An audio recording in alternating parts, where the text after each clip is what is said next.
My name is Harold Whitaker. I turned 62 last December. For almost 40 years, I worked the rail yard outside Columbus, Ohio. People called me Ironback because I never took a sick day and could still haul a coupler by myself when younger men complained about their shoulders. I retired with a crooked spine, calloused hands, and the quiet pride that comes from knowing you held your post without flinching. Retirement wasn't supposed to feel like exile. It was supposed to be evenings on the porch with my wife, Marianne, watching the maple tree grow taller each year. But Marianne died suddenly of a stroke 5 years ago. Since then, the house has echoed. Mark, my only son, is 35 now. He married Jennifer, a sharp-tongued woman who always seemed to measure people by the brands they wore. They have a boy, Timmy, my grandson. When their rent went up and debts piled high, they asked to move in with me at 117 Willow Bend Drive. I said yes without hesitation. I told myself family sticks together. I told myself company would quiet the silence.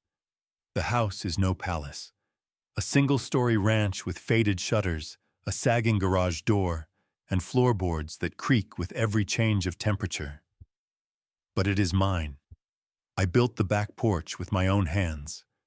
Marianne planted roses along the fence line. Every nail, every plank holds a story. I always planned to leave it to Timmy. For the first year of living together, things were fine. Jennifer cooked sometimes. Mark mowed the lawn. We shared dinners around the same table. Slowly, small changes began. Jennifer started ordering groceries under her own account, ignoring mine. Mark stopped asking my opinion about bills. Conversations fell shorter. Then came the envelope. Tuesday morning, March 4th, 2025. The rain had just let up, and I went to the mailbox with coffee steaming in my left hand. Among the flyers was a thick envelope from First Federal Bank of Columbus. The names on the front stopped me. Mark Whitaker and Jennifer Whitaker. My name was missing. I carried it back inside, sat at the kitchen table and slid it open. The letter referenced a pending mortgage application, terms, repayment schedules, and one detail that made my stomach turn. The property listed as collateral was 117 Willow Bend Drive. My hands shook as I read. They had used my house for a loan. Without me. That evening, Jennifer stood at the stove cooking stir-fry. Mark scrolled through his phone. I laid the letter on the table. Neither of them glanced at it. The silence was thicker than steam rising from the pan. I wanted to shout. I wanted to demand answers, but something told me to wait. I'd learned in the rail yard that storms don't strike all at once. They build. The next days carried more warning signs. The front door lock turned stiff, like a key that didn't fit right. Jennifer made casual comments about modern elder care homes being so comfortable these days. Mark looked away when I asked about utility bills.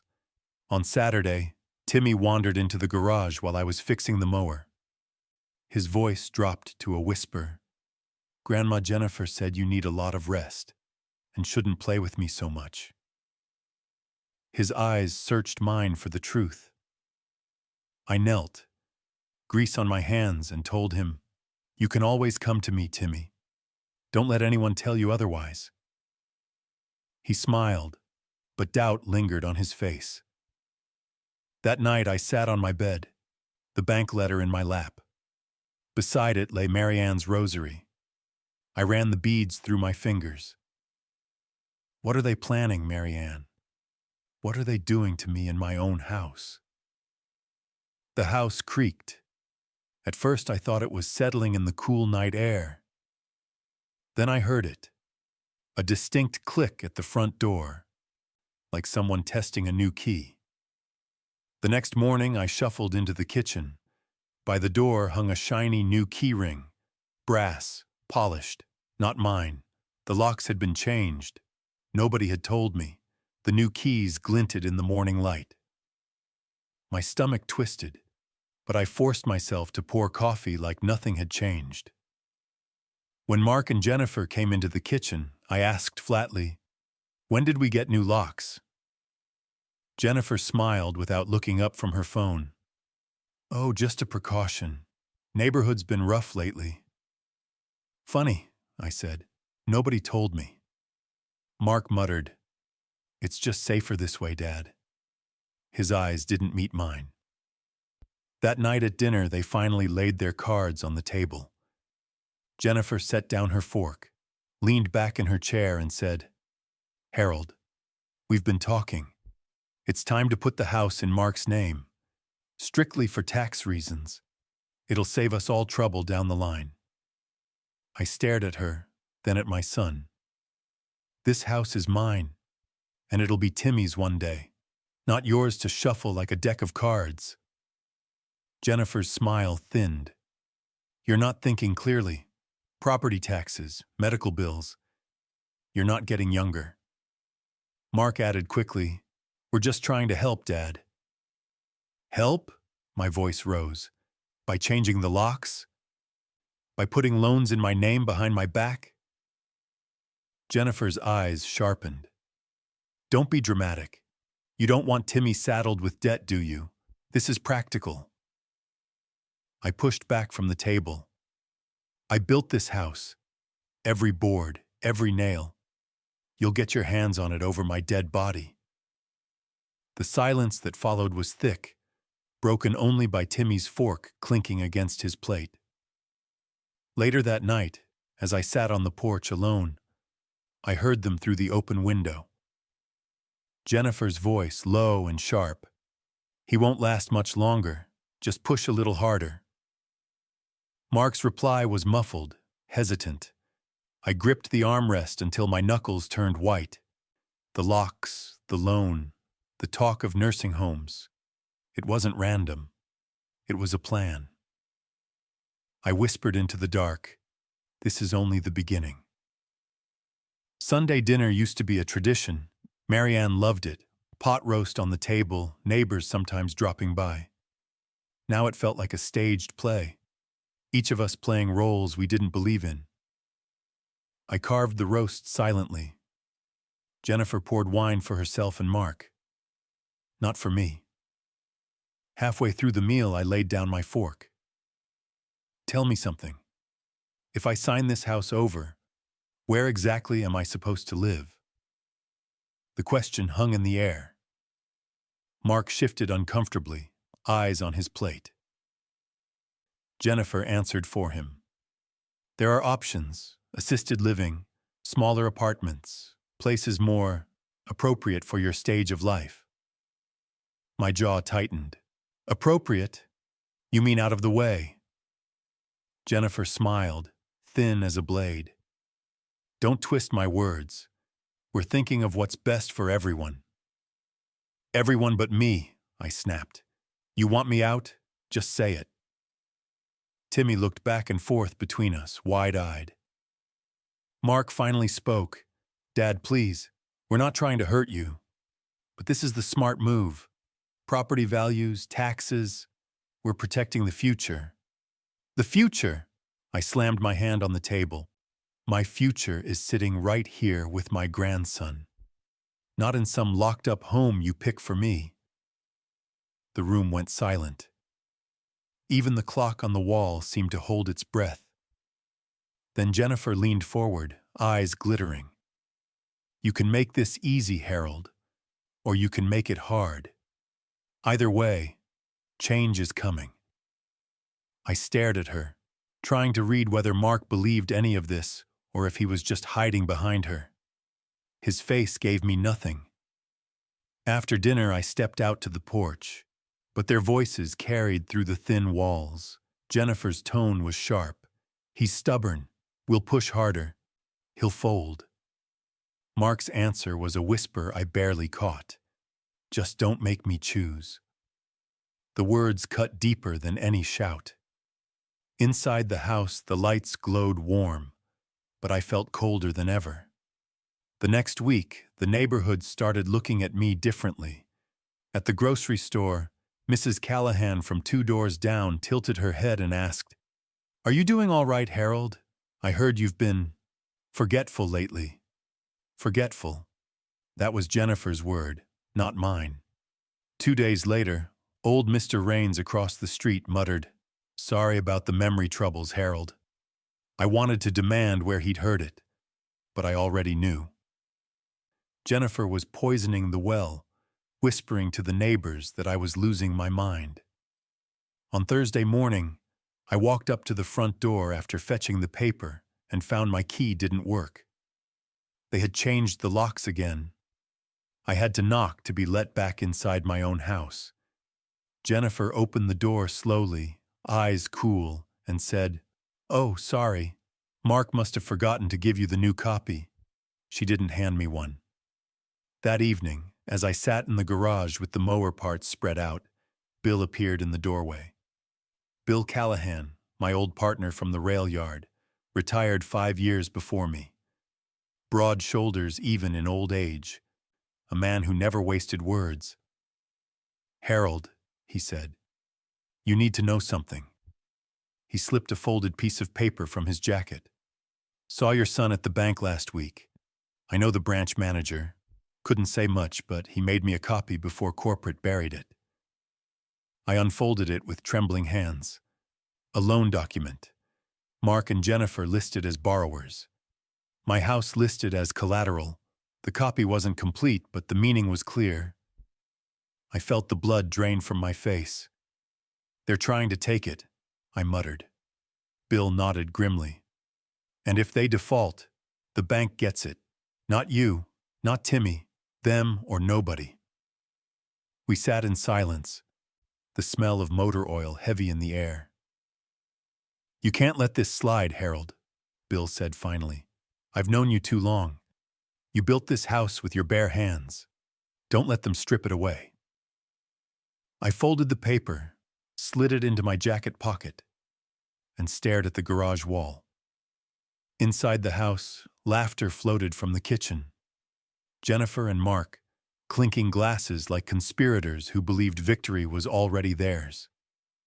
I clenched my fists. If they thought I would roll over, they had forgotten who I was. That Friday night, I came home late from a walk around the block. The air was cold, and the street lamps buzzed. When I tried the front door, the key Jennifer had given me earlier in the week refused to turn. I knocked. No answer. Knocked again.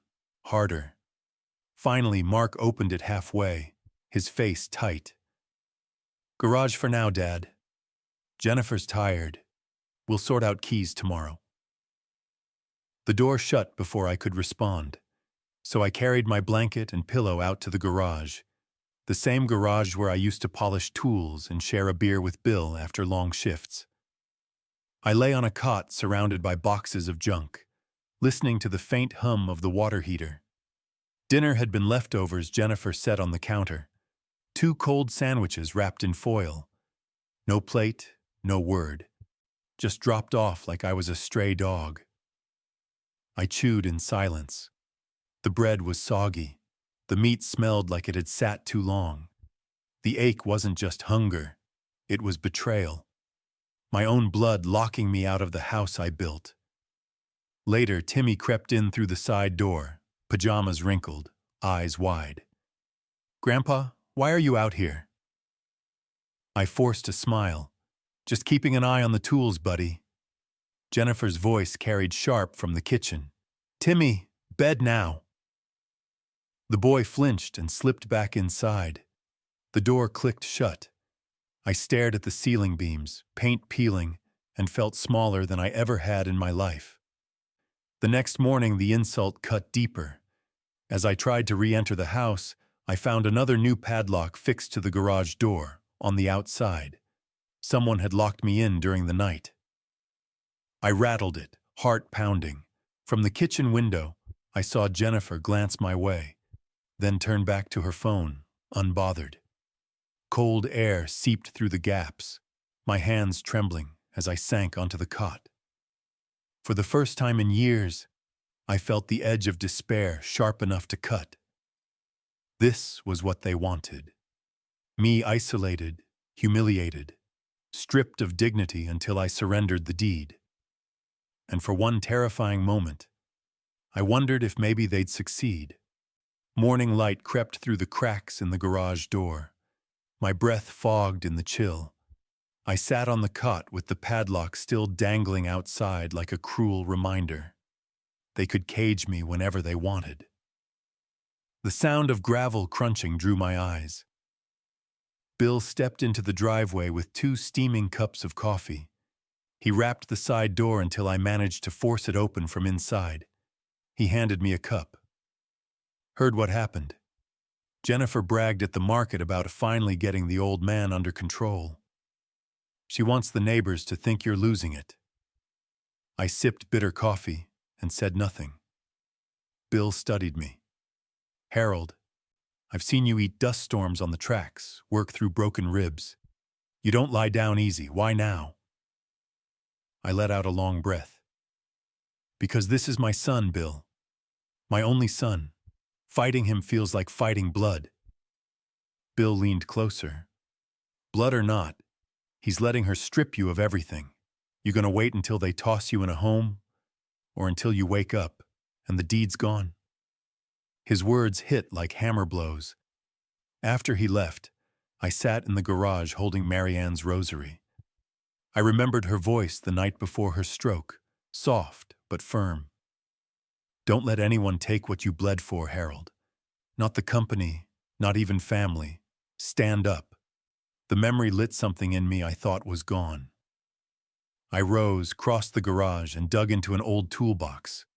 At the bottom lay a dusty handheld recorder I hadn't touched in years. I flipped the switch. The red light blinked to life. If Jennifer and Mark wanted to play games in the shadows, then I'd drag the truth into daylight. I whispered to the empty room. You wanted me quiet. You wanted me weak. Not anymore. That evening, I waited until the house settled. Jennifer's voice drifted from the living room, sharp and confident as always, while Mark muttered replies. I slipped the recorder from my pocket, the red light glowing faintly. I tucked it between couch cushions before stepping into the kitchen for a glass of water. From the hallway, I heard Jennifer hiss, "Once the papers are signed, the place is ours. He can't stop us." Mark's voice followed, quieter. "He's still my dad." Jennifer snapped back, "Then grow a spine. We've carried him long enough." The recorder caught every word. Later that night, I retrieved the device. My hands steady for the first time in weeks. Proof. Not suspicion, not rumor. Proof. The next morning, I called Bill. "It's starting. I've got their voices on tape." He came by with a notebook, listening as I replayed the muffled but clear conversation. Bill's eyes hardened. "That's good, but you'll need more. Judges, cops, lawyers, they want a trail, not just one scrap." We sketched out a plan at my workbench. Collect repeated recordings, enough to show intent. Track financial documents, loan papers, bank statements. When solid, bring it to someone who could act. "Play it smart," Bill said. "Patience wins more wars than anger." That afternoon, I bought a second-hand motion-activated recorder from a pawn shop across town. I hid it in the living room clock. By nightfall, I had 3 devices running. Every whisper, every scheme, they wouldn't know I was listening. Before turning in, I whispered to Marianne's photo on the dresser. "I'm done being their victim. Tomorrow I start being their shadow." The recorder gave me confidence, but I knew whispers weren't enough. I needed something heavier. Documents, signatures, the kind of proof that carried weight in a courtroom. Monday morning, I drove my old Chevy into town under the pretense of grocery shopping. Instead, I parked 2 blocks from the law office of Charles Denton, an attorney I'd used years ago when drawing up Marianne's will. His nameplate still gleamed on the glass door. Inside, Denton listened as I laid the bank letter on his desk and pressed play on the recorder. Jennifer's voice filled the room. "Once the papers are signed, the place is ours." His eyes narrowed. "Mr. Whitaker, this isn't just family squabbling. This is fraud in progress." I slid a fresh envelope across the desk. Inside were more printouts, loan applications Bill had managed to photograph through his bank contact. My stomach churned as Denton studied them. "This is solid," he said. "But if you want this to hold in court, we'll need originals or certified copies, and more recordings wouldn't hurt. Keep your devices running. I'll prepare a file." Leaving the office, I felt the first spark of power return. For weeks, I'd been locked out, humiliated, treated like a burden. Now I was moving pieces of my own. That night at home, Jennifer bragged on the phone about closing the deal soon. The clock recorder captured every word. I copied the file, burned it onto a CD, and delivered it to Denton the next morning. By Wednesday, I had physical evidence #1, a signed loan document authenticated by Denton's office, with my address listed as collateral and my name nowhere. I tucked it into a folder marked simply, Justice, and for the first time in months, I slept through the night. Friday evening, I set the stage. Dinner was silent as usual. Jennifer scrolling her phone, Mark chewing without looking up, Timmy fiddling with his peas. I cleared my throat. "We need to talk." Jennifer smirked. "About what? Your paranoia again?" I reached into my jacket and pulled out the recorder. Pressed play. Her own voice filled the room. "Once the papers are signed, the place is ours. He can't stop us." The fork slipped from Mark's hand. Jennifer's smile vanished. "Where did you—" she started, but I cut her off. "I've heard every word, every scheme, every lie." I laid the loan document on the table next. The official stamp from Denton's office shining under the light. "This is fraud. Using my house as collateral without my consent. You think the courts won't notice?" Jennifer's face hardened. "You're delusional. No one will believe an old man. Everyone already knows you're slipping." I leaned closer. "That rumor? I know it came from you. But rumors don't erase evidence, and I have enough to bury both of you." Mark's eyes darted between us. His voice cracked. "Jen, what is this?" She snapped at him. "Don't fold now. He's bluffing." I stood, my voice sharp as steel. "No bluff. From this moment, you're exposed. Masks off." The silence that followed was suffocating. Jennifer's breathing turned shallow, her composure cracking for the first time. Timmy whispered, "Dad?" But Mark didn't answer. I gathered my folder, looked each of them in the eye, and said, "This house is mine. You'll never take it." The night after I revealed the recordings, tension in the house snapped like a live wire.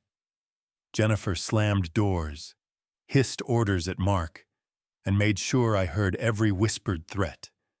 By Monday, the threats left whispers and turned to paper. A note slid under the garage door. "Leave the house, or next time it won't just be locks we change." The handwriting was jagged, rushed. I tucked it into my folder labeled Justice. Evidence didn't just fall from the sky. It arrived from their arrogance. That afternoon, Bill arrived with someone new. Officer Carter, retired police now working security for the county. Carter listened as I laid the recordings and documents on the workbench. His jaw tightened.